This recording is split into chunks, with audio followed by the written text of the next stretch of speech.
Good evening, America. I'm your host, Billy Watson, and I want to share with you something that we do not normally cover on this show. It is migration and immigration to this very state, Washington.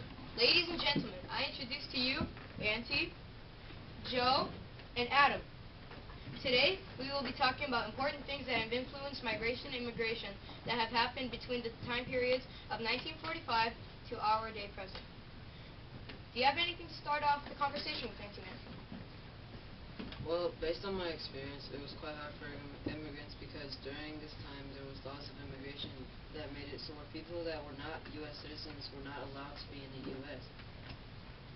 But for migrators it was easier because they were already in America, so all they had to do was like walk or ride through the land to get to the part that they wanted. But for immigrants, they had to like go overseas or they had to walk through deserts, and that was way harder than what migrants had to do.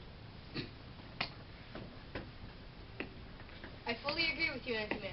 I know that it was a hard time to immigrate to the U.S. at that time.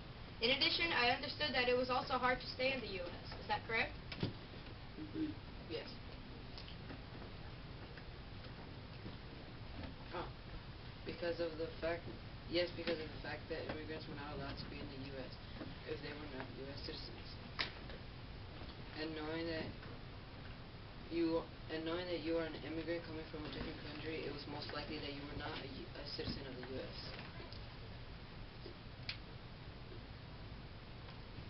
Ah, I see.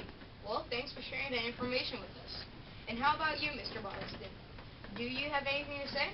Yes, I believe that racism had a really big effect on migrating and immigrating. And when racism was no longer migrating and immigrating, was no longer migrating and immigrating, and if racism still existed, immigration and migration would be very low, because the fact if people left their homes, say an African American had migrated from their home to Washington, and racism was still about he/she would probably have less privileges.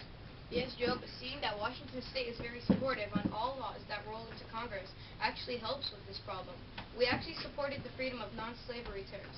Because of our laws, Washington State, we actually received more migrators from the south into the north. I think this topic's getting a little old, so we should move on to like the reasons that people migrate and immigrate. Well, I think the reasons that people migrate to the U.S. and Washington